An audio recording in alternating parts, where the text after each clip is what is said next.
This is my reflection for the assessments portfolio, so I'll just talk the three different types of assessment in order, starting with the traditional assessments and then moving into the performance-based or alternative assessments, and then finishing up with the formative assessments.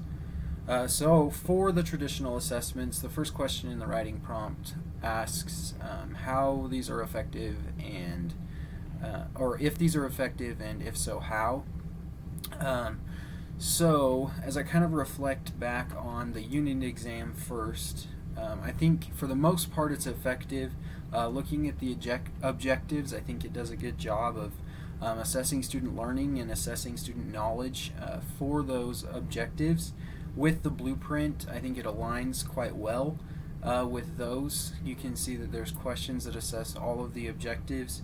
There is one of the objectives that I labeled as slightly more important, but then only ended up having a couple questions on it. But with that, I just don't think there was a ton of content to be tested, despite it being important.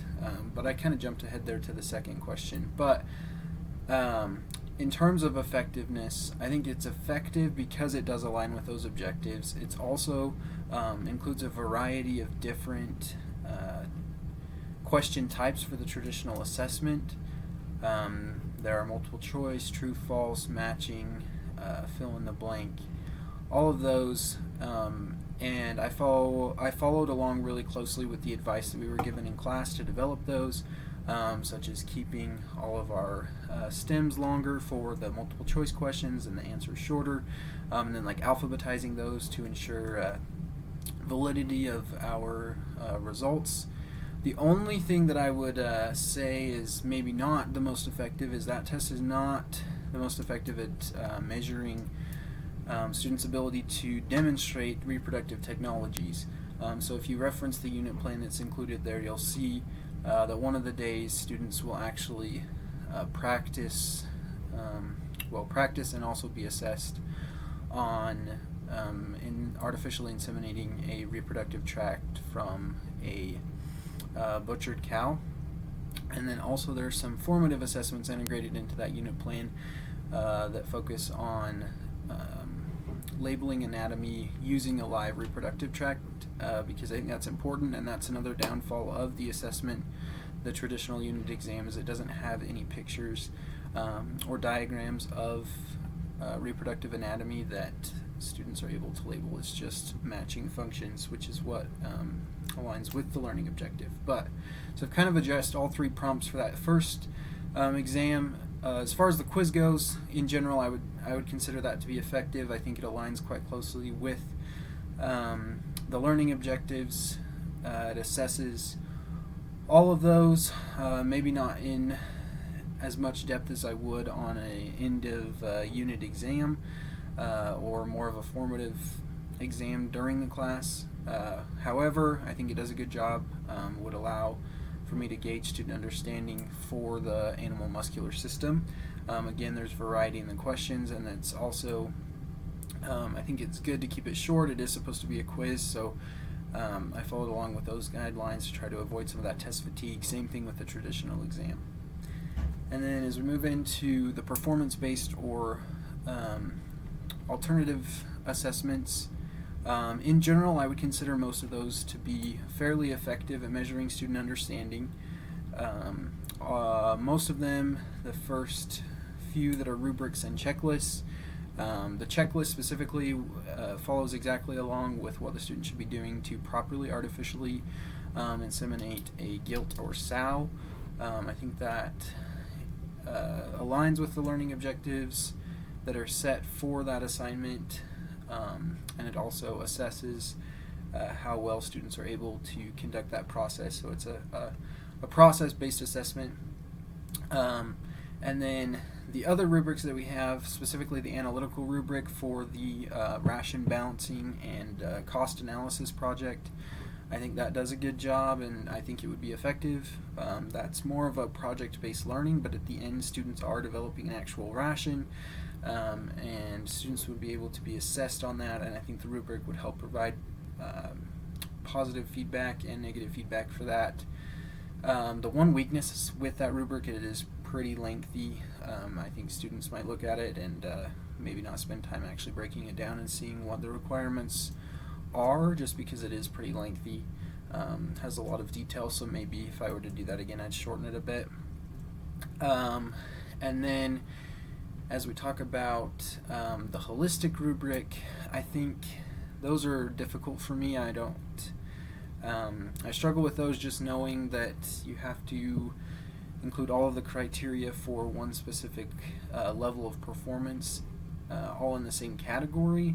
And so while I think that the holistic rubric does an okay job of assessing students' ability, in that assignment they're creating a SIRE catalog entry for a specific bowl. However, I think for me, holistic rubrics are just difficult to navigate, considering that they can be kind of hard to actually break down what the requirements are and differentiate between students performing well in one area and not performing well in another. But for the guidelines of a holistic rubric, I think it will do an okay job. Like I said, the weaknesses are there, that maybe we aren't able to assess individually how students are doing in specific categories. And then as we look at the generic rubric, I think it'll be effective. I think it's a good process. It incorporates self and peer feedback, as well as teacher feedback into the rubric design, and then it also outlines students' criteria for students welding. It is focused primarily on gas metal arc welding, or GMAW, MIG welding.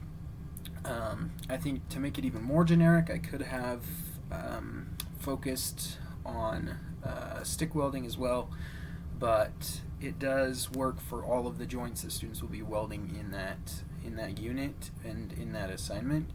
So I think it's generic in that sense, but if I wanted to make it even more generic so I didn't have to have two rubrics, I could open it up and include a few more things to focus on both stick and MIG welding. And then the portfolio is what I decided to include as the optional assignment there. So not only is it an action for students to compile what they've worked on, but it incorporates many opportunities for reflection. After each joint, students are expected to reflect and fill out a self and peer evaluation for their welds, and then use that to build upon it. I also tried to leave the requirements fairly open for students to be able to really choose and justify why they chose the specific welds that they did to include in that portfolio. There are opportunities for students to choose just a few of the required welds to include in that portfolio, and at the end of the day, the goal of that is for students to be able to give that to an employer. So overall, I think that's pretty effective. Maybe some weakness there is just figuring out how to assess. Specifically, I included a rubric there, but making for sure that it actually assesses students' skill and ability rather than them just completing the portfolio section. And then finally, I'll make this brief with the formative assessments.